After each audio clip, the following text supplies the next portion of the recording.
ఒక్కసారి కొమ్మూరి గోల్డ్ కి కాల్ చేయండి. తాకట్లో ఉన్న మీ బంగారాన్ని విడిపించి మార్కెట్ ప్రైస్ కి వాళ్ళు కొనుక్కుని మిగతా డబ్బులు మీకు ఇచ్చేస్తారు.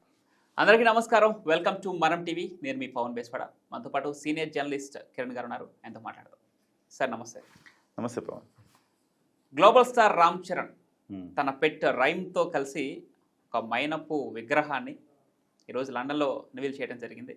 దాన్ని సింగపూర్లో మ్యూజియంలో మేడన్ టూ స్టార్స్ మ్యూజియంలో భద్రపరచడం జరుగుతుంది. అసలు ఏంటి మేడన్ టూ స్టార్స్? దాంట్లో మైనపు విగ్రహం పెడితే ఆ స్టార్స్కి, ఆ సెలబ్రిటీస్కి ఎంత కీర్తి వస్తుంది? కొంతమంది సెలబ్రిటీస్ మాత్రమే ఈ హోదా పొందారు. ఏ ప్రాతిపదికన సెలెక్ట్ చేసుకుంటారు? అసలు ఏంటి అంటే రామ్ చరణ్ గారికి ఒక గ్లోబల్ స్టార్గా ఎదిగారు ఆయన. ఆయనకి అవార్డు రావటం పట్ల ప్రతి తెలుగువాడిగా మనం గర్వపడాలి.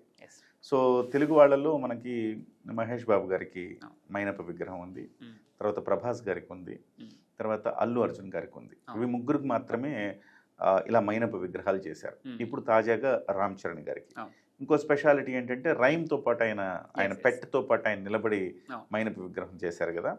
అది చాలా కొన్ని వందల వేల విగ్రహాలు ఇప్పటి వరకు ఉండొచ్చు, కానీ వాటిల్లో ఎలిజబెత్ II రాణి మహారాణి, బ్రిటన్ మహారాణి ఎలిజబెత్ II ఆవిడ మాత్రమే పెట్టుతో నిలబడ్డారట. ఆ తర్వాత రెండో విగ్రహం ఇదేనట, ఈయన పెట్టుతో నిలబడ్డాడు. ఈయన కూడా చాలా ఇష్టం రైమ్ అంటే. అది వాళ్ళు ఎట్లా అంటే దాన్ని ఒక మనిషిలా చూసుకుంటారు వాళ్ళు. మీరు ఎంతమంది అంటే ఇప్పుడు నలుగురు అని చెప్తారు ఆయన. క్లింకారా తర్వాత రైము కూడా లెక్కలే ఉంటారు అనమాట. అట్లా సో రామ్ చరణ్ గారి కీర్తి పతాక అంతర్జాతీయ స్థాయిలో దిగ్విజయంగా ఎగిరింది అని మనం చెప్పచ్చు. రామ్ చరణ్ గారికి ఎందుకు అంటే ఇది ఏ స్థాయి అంటే మీరు అన్నారు ఎలాంటి కీర్తి అంటే అవార్డ్స్ వస్తాయి కదా, అవార్డులు రివార్డులు వస్తే ఎలాగ మనం భావించాలో ఇది కూడా అంతర్జాతీయ అవార్డు. ఇప్పుడు మన రాష్ట్రంలో Nandi award the best award, so సినిమాలకు ఇచ్చే Oscar award the best award. అలాగే మేడన్ టుస్సాడ్స్ మ్యూజియంలో ఒక విగ్రహం మైనపు విగ్రహం పెట్టారు అంటే అది అంతర్జాతీయ స్థాయిలో ఇచ్చిన కీర్తి పతాకగా మనం భావించాలి. సో అది అందరికీ రాదు. మీరు అన్నారు నలుగురేనా మన దగ్గర అంటే చాలా మంది ఉండొచ్చు, కానీ ఆ సమయంలో ఇంపాక్ట్ చూపిన వాళ్ళకి ఇస్తారనమాట. ఒకటి పాపులారిటీ బేస్. సో ఎంత పాపులరు, ఎందుకు దీంట్లో పాపులారిటీ గురించి మనం రామ్ చరణ్ గురించి ఒక మాట మాట్లాడు. ఎందుకు పాపులర్ ఈ సమయంలో ఎందుకు ఆయనకి విగ్రహం పెట్టారంటే ఆయన ఈ RRR సినిమా ద్వారా అంతర్జాతీయ ఖ్యాతిని గడించాడు. సార్ RRRలో జూనియర్ ఎన్టీఆర్ గారు కూడా ఉన్నారు కదా, ఈయన ఒక్కళ్ళకే మైనపు విగ్రహం పెట్టడం ఏంటంటే జూనియర్ ఎన్టీఆర్ ఉన్న గొప్ప నటుడు ఆయన కూడా, అందులో డౌటే లేదు. కాకపోతే ఆ RRRలో పెర్ఫార్మెన్స్లో రామ్ చరణ్కి ఎక్కువ మార్కులు పడ్డాయి. స్కోప్ ఉంది రామ్ చరణ్కి, ఎన్టీఆర్ చేయలేడని కాదు. రామ్ చరణ్కి ఆ స్కోప్ ఉన్న పాత్ర దొరికింది, రామ్ చరణ్ చించేశాడు. అంటే యాక్టింగ్లో నటించడం అద్భుతంగా అన్ని నవరసాలు పండేలాగా నటించడం అంటే అది పాత తరహా మెథడ్. ఎట్లా అంటే బిహేవ్ చేయాలంటారు, ఆ పాత్రలో నువ్వు బిహేవ్ చేయాలంతే. ఇది ఎక్కువగా ఇంగ్లీష్ వాళ్ళు ఇష్టపడతారు హాలీవుడ్ స్థాయిలో.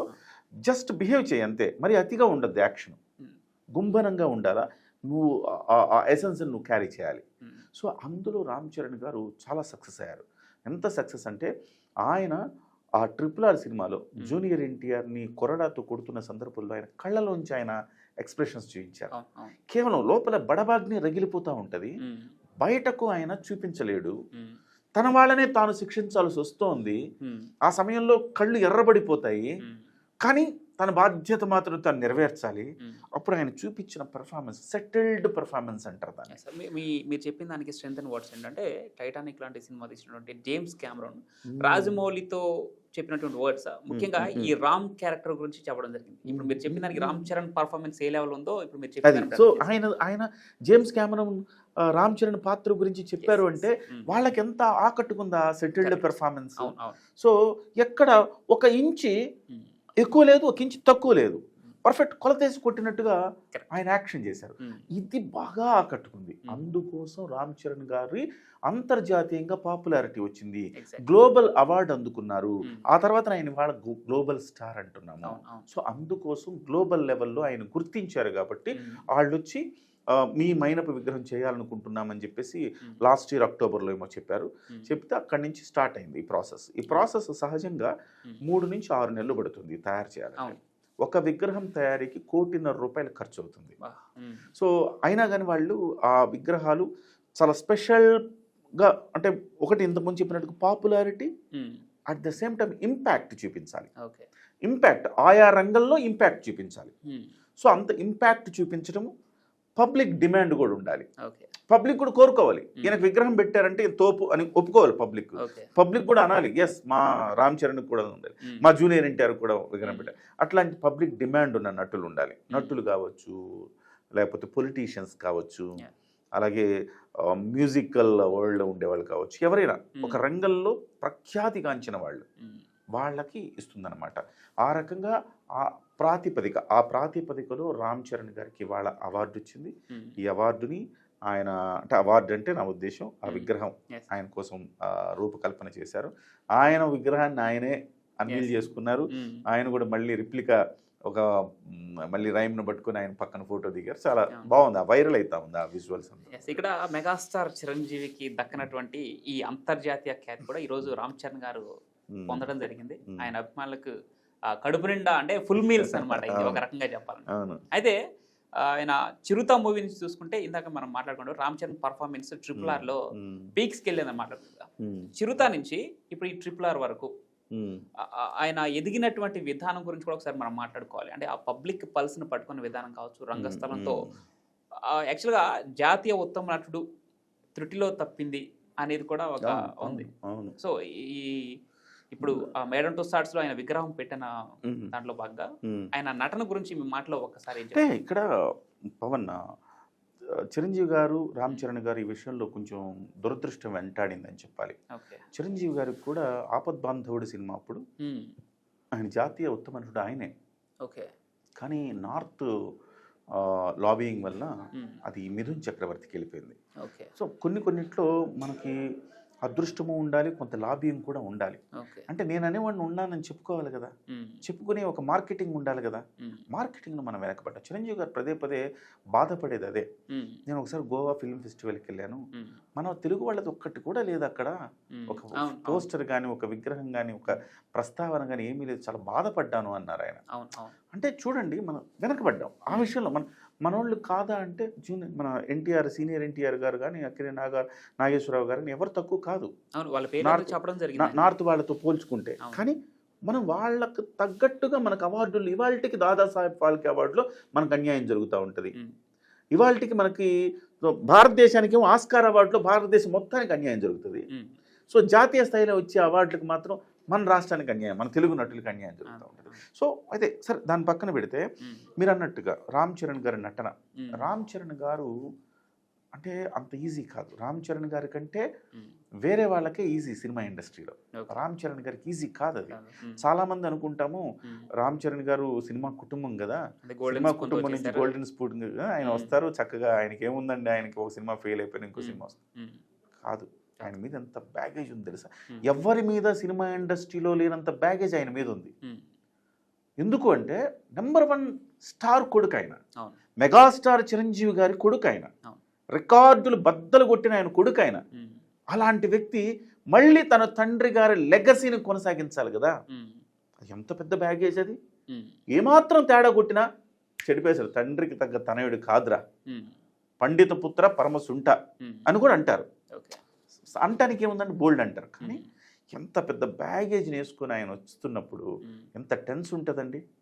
ఆ టెన్స్లో నుంచి ఆయన కసి ఆ చిరుత మూవీ చేసినప్పుడు బ్యూటిఫుల్గా డాన్స్ చేస్తాను. ఏంద్ర చిరంజీవి గారి పేరు నిలబెట్టాడు రా, ఏంటి ఆ గ్రేస్ ఏంటి, ఆ స్టెప్పుల్లో ఏంటి అనుకునేవాళ్ళు. ఆ తర్వాత ఫైట్స్ కొంచెం డైలాగ్ డెలివరీ వీటిల్లో కొంచెం మెరుగవ్వాలి అనుకున్నారు ఆ రోజు. అక్కడి నుంచి మొదలు పెడితే మళ్ళీ మగధీర వచ్చింది. మగధీర రికార్డులు బ్రేక్ చేసింది. కానీ చాలా మంది ఓర్వలేని వాళ్ళు అదంతా రాజమౌళి క్రెడిట్లే అన్నారు. మళ్ళీ కొన్ని సినిమాలు తీశారు, సరైన పాత్ర పడట్లా, మళ్ళీ రంగస్థలం పడింది, చించి వదిలిపెట్టాడు. ఇందులో అప్పుడు ఇక నో వర్డ్స్. సుకుమార్ గారి పాత్ర కానీ ఇంకోళ్ళ పాత్ర కానీ చెప్పుకోవడానికి లేదు. ఒక చెవిటివాడి పాత్ర తీసుకొని దాన్ని పోషించిన విధానం మరో జాతీయ ఉత్తమ నటన అవార్డు అది. సో ఆ స్థాయి పర్ఫార్మెన్స్. అప్పుడు కూడా దురదృష్టం వెక్కిరించింది, ఆయనకి రాలేదు జాతీయ ఉత్తమ నటుడు. నిజానికి రంగస్థలం సినిమాని మార్కెటింగ్ చేసుకోలేదు సరిగా. పాన్ ఇండియా సినిమా, అదే పాన్ ఇండియా సినిమా, అది పాన్ ఇండియా రేంజ్లో రిలీజ్ చేస్తుంటే ఆ రోజే 1000 కోట్ల పైన సినిమాకి వచ్చేది. సో అది మనం ఆ రోజు అంత మార్కెటింగ్ స్కిల్స్ లేవు, చేసుకోలేకపోయారు. అట్లా అక్కడి నుంచి రంగస్థలంలో మాత్రం విమర్శకులు నోరెళ్ళబెట్టారు. వా ఏం పెర్ఫార్మెన్స్. ఎస్పెషల్లీ తన అన్న చనిపోతున్నప్పుడు ఆ సన్నివేశంలో రామ్ చరణ్ నటన అసలు గూస్ బంప్స్ అన్నమాట. అలాగే సుకుమార్ గారు కట్ చెప్పడం మర్చిపోయారట. సుకుమార్ గారు అలా చూస్తూ ఉండిపోయారు, కట్ చెప్పడం మర్చిపోయారు. సో అలా పర్ఫార్మెన్స్ అవుతానే ఉంది. సో అంత మెస్మరైజ్ చేశారు ఆ పర్ఫార్మెన్స్. సో అట్లా రామ్ చరణ్ గారు అక్కడితోటి ద బెస్ట్ అనిపించుకున్నాడు. ఆయన రకరకాలు చిరంజీవి గారు కొడుకులే ఆ మాత్రం చేయడా అనేవాళ్ళు, ఇదంతా రాజమౌళి ఘనత అనేవాళ్ళు, లేకపోతే ఇంకొకరి ఘనత అనేవాళ్ళు. ఆ రంగస్థలం అనేది మొత్తాన్ని మార్చింది, ఆయనలో ఉండే నిజమైన నటుడిని ఆవిష్కరించింది. మళ్ళీ రేపు రాబోయే పెద్ది మరొక పాన్ ఇండియా లెవెల్లో బ్లాక్ బస్టర్ అయ్యే సినిమాగా నిలుస్తుంది. మళ్ళీ దానికోసం ఒకే ఒక షాట్, ఆ క్రికెట్ షాట్లో చూస్తే గ్రేస్ ఉంటుందండి, అందరికి రాదండి గ్రేస్. మీరు డాన్స్ కూడా అందరు వేస్తారండి, కానీ చిరంజీవి ఎందుకు ప్రత్యేకం? గ్రేస్, ఆ మూమెంట్స్ ఎక్కడ కట్ చేయాలి, ఎట్లా ఎలివేట్ చేయాలి, అది చేస్తాడు కాబట్టి ఆయన గొప్ప. అదే విధంగా అల్లు అర్జున్ కూడా చెప్పారు ఒకసేపు, నేను కూడా చాలా బాగా డాన్స్ చేస్తారు కదా, ఎవరు నువ్వు మీరా రామ్ చరణ్ బెస్ట్ అంటే రామ్ చరణ్ బెస్ట్ అన్నాడు. యాక్చువల్లీ అల్లు అర్జున్ చెప్తాడు నా ఫేవరెట్ డాన్సర్ రామ్ చరణ్ అని. ఎందుకంటే రామ్ చరణ్ ఆయన చెప్పిన మాట ఏంటంటే ఎక్కడ మూమెంట్ కరెక్ట్ కట్ చేయాలి అక్కడ కరెక్ట్ కట్ చేస్తాడు, పర్ఫెక్ట్ షార్ప్ కట్ చేస్తాడు, నేను కట్ చేయలేను అట్లా. ఇక మేడం టుస్సార్ట్స్ గురించి మాట్లాడుకుంటే శ్రీదేవి గారి విగ్రహం లండన్లో పెట్టారు, ప్రభాస్ గారి విగ్రహం బ్యాంకాక్లో పెట్టారు, ఈరోజు సింగపూర్లో రామ్ చరణ్ గారి విగ్రహం పెట్టబోతున్నారు. ఎందుకు డిఫరెంట్ ప్లేసెస్లో సెలెక్టెడ్ పీపుల్ అయినా సరే ఎందుకు డిఫరెంట్ ప్లేసెస్లో? దానికి ఏమన్నా స్పెసిఫిక్ రీజన్స్? స్పెసిఫిక్ రీజన్ అంటే మేడం టుస్సార్ట్స్ మ్యూజియం లండన్లో 1835లో ప్రారంభమైంది. మేడం మేరీ టుస్సార్ట్స్ అని వాళ్ళు ఆ శిల్పి అన్నమాట. ఆ శిల్పి నేతృత్వంలో ఈ మైనపు విగ్రహాలు తయారు చేయడం మొదలైంది. అక్కడి నుంచి మొదట లండన్లో ఉంది, తర్వాత న్యూయార్క్లో పెట్టారు, ఆ తర్వాత హాంకాంగ్లో పెట్టారు, తర్వాత ఆమ్స్టర్డామ్లో పెట్టారు, దుబాయ్లో పెట్టారు, ఢిల్లీలో పెట్టారు, మన ఇండియాలో ఢిల్లీలో పెట్టారు, సింగపూర్లో పెట్టారు, బ్యాంకాక్ పెట్టారు, నాకు తెలిసి చాలా చోట్ల ఉంది. సో ప్రతి చోట 60 నుంచి 150 విగ్రహాల వరకు ఉన్నాయి. ఢిల్లీలో కూడా విగ్రహాల సంఖ్య పెరిగిపోయింది, ఒకప్పుడు 60 ఉండేది, ఇప్పుడు 150 దాటి ముందుకు వెళ్ళిపోతా ఉంది ఢిల్లీలో కూడా. ఎందుకంటే భారతీయుల విగ్రహాలు ఎక్కువగా అక్కడ పెడతారు. అంటే అంతర్జాతీయ ఖ్యాతి వస్తేనేమో బయటికి తీసుకెళ్తారు, అంతర్జాతీయ ఖ్యాతి లేదు భారతదేశం వరకే పరిమితం అంటేనేమో భారతదేశంలో పెడతారు. మీకు తెలుసు, నాకు తెలుసు, కానీ ఒక దుబాయ్లో ఉండేవాడికి, ఒక సింగపూర్లో ఉండే, ఒక అమెరికాలో ఉండేవాడికి తెలియదు అనుకోండి, ఆ వ్యక్తి తీసుకుపోయి మనం భారతదేశంలోనే పెడతారు. సో అట్లా కాదు, అతనికి అంతర్జాతీయ ఖ్యాతి ఉందనుకుంటే వేరే దేశంలో పెడతారు. సో దీనికి కూడా కొన్ని రిజర్వేషన్స్ ఉంటాయి. సపోజు ఇది ఎట్లా పెడతారు అసలు, ఆ మ్యూజియంస్ ఎలా పెడతారంటే పర్యాటక ప్రదేశాలను బేస్ చేసుకుని పెడతారు. ఎక్కువ పర్యాటకులు వచ్చే ప్రదేశంలో పెడతారు. సింగపూర్ పర్యాటకం మీద ఆధారపడి ఉంది, ఎక్కువ మంది వెళ్తారు, సింగపూర్లో పెట్టారు ఒకటి. అలాగే దుబాయ్ కూడా పర్యాటకులు ఎక్కువ దుబాయ్లో పెట్టారు. At the same time Bangkok విపరీతంగా పర్యాటకం మీద ఆధారపడింది, బ్యాంకాక్లో పెట్టారు.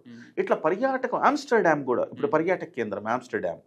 సో ఇట్లా చైనా ఇప్పుడు హాంకాంగ్లో పెట్టారు, చైనా వాళ్ళందరూ 150 కోట్ల మంది ఉన్నారు, ఎక్కడ వాళ్ళకు మ్యూజియం హాంకాంగ్లో పెట్టారు. సో ఇట్లా చూసుకుంటే అంటే బాగా జనసమ్మర్దం ఉండాలి, టూరిజం ప్లేస్ కావాలి. సో అక్కడ కొంతమంది వ్యక్తిగతంగా కూడా జనానికి తెలిసిన వాళ్ళకు పాపులర్ ఫిగర్స్ ఉండాలి, అలాంటి చేసుకొని మ్యూజియంస్ పెడతారు. అయితే వీళ్ళవన్నీ కూడా ఎందుకంటే అక్కడొకళ్ళు అంటే ఒక రిజర్వేషన్ ఉంటుంది ఇక్కడ. సో సింగపూర్ వెళ్ళాం మనము, సింగపూర్ వెళ్ళినప్పుడు ఇక్కడ మనం ఒక్క తెలుగు వాళ్ళ విగ్రహం కూడా లేదేంటి, మైనపు విగ్రహం అనుకుంటాం మనం, అందుకోసం రామ్ చరణ్ విగ్రహం. దుబాయ్ వెళ్ళాము, ఇక్కడ ఎవరిదైనా ఉంటే బాగుంటుంది అనుకుంటాం, దుబాయ్ వెళ్ళంగానే అక్కడ అల్లు అర్జున్ ఉంటుంది. సో అట్లా బ్యాంకాక్ వెళ్ళాము, బ్యాంకాక్ వెళ్ళినప్పుడు తెలుగు అందరినీ చూస్తూ పోతాం, మన తెలుగు మన ప్రభాస్ ఉన్నాడు. ప్రతి ఒక్కళ్ళు వాళ్ళ దాన్ని ఆకట్టుకోవటానికి అనమాట, అందరినీ ఆకట్టుకోవటానికి. మనం అనుకుంటే ఇప్పుడు మనం కొన్ని సందర్భాల్లో ఎదుగో నెల్లూరు నుంచి ఒకడు, గుంటూరు నుంచి ఒకడు, పలానా అట్లా రిజర్వేషన్స్ ఎట్లయితే పాటిస్తామో వీళ్ళు కూడా అట్లా రిజర్వేషన్, ఒక 4 తెలుగు నటులున్నారు, 4 ప్లేసుల్లో పెడదాం. ఇట్లా అన్నమాట. సో కొందరికి మాత్రం భిన్నమైన ప్రాంతాల్లో షారూక్ ఖాన్ ఉన్నారు. షారూక్ ఖాన్ లండన్లో ఉంది, దుబాయ్లో ఉంది, ఢిల్లీలో ఉంది. అమితాబ్ ఉన్నాడు, లండన్లో ఉంది, ఢిల్లీలో ఉంది. లండన్లో అయితే 300 విగ్రహాలు పైగా ఉన్నాయి. సో అట్లా కొంతమంది మాత్రం సల్మాన్ ఖాన్ దుబాయ్లో ఉంది ఆయన విగ్రహం, అలాగే ఢిల్లీలో ఉంది. సో ఎందుకంటే కొంతమంది అంతర్జాతీయంగా ఎక్కువ మంది, ఇప్పుడు దుబాయ్ హిందీ సినిమాలు కదా వాళ్ళే, సో కాబట్టి వాళ్ళకి ఈ ముస్లిం కంట్రీస్లో కూడా పేరు ప్రఖ్యాతులు ఉంటాయి కాబట్టి అక్కడ కూడా వాళ్ళకి చూస్తారు, బాలీవుడ్ సినిమాలు చూస్తారు కాబట్టి అక్కడ కూడా ఒకటి ఎక్స్ట్రా పెట్టారు.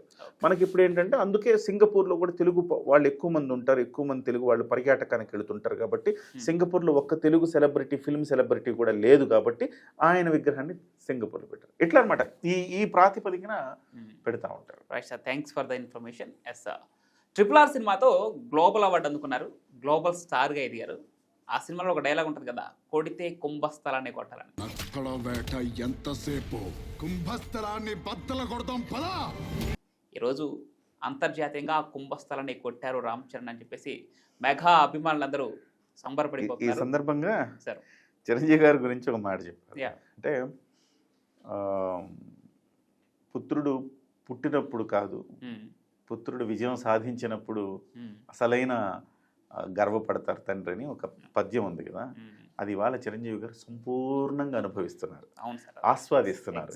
తన కుమారుడు, ఆయన కూడా ఎక్కడో టెన్స్ ఉంటుంది కదా, సో నా కొడుకు ఒక హీరో అవ్వాలి, ఎందుకంటే ఆయనకు తన కొడుకు హీరో అయినా అవ్వకపోయినా బిజినెస్ మ్యాన్ అయినా పెద్ద సమస్య కాదు, తండ్రిగా ఆయనకేమి మంచిగుంటే చాలు, కానీ ప్రెషర్ ఉంటుంది బయట.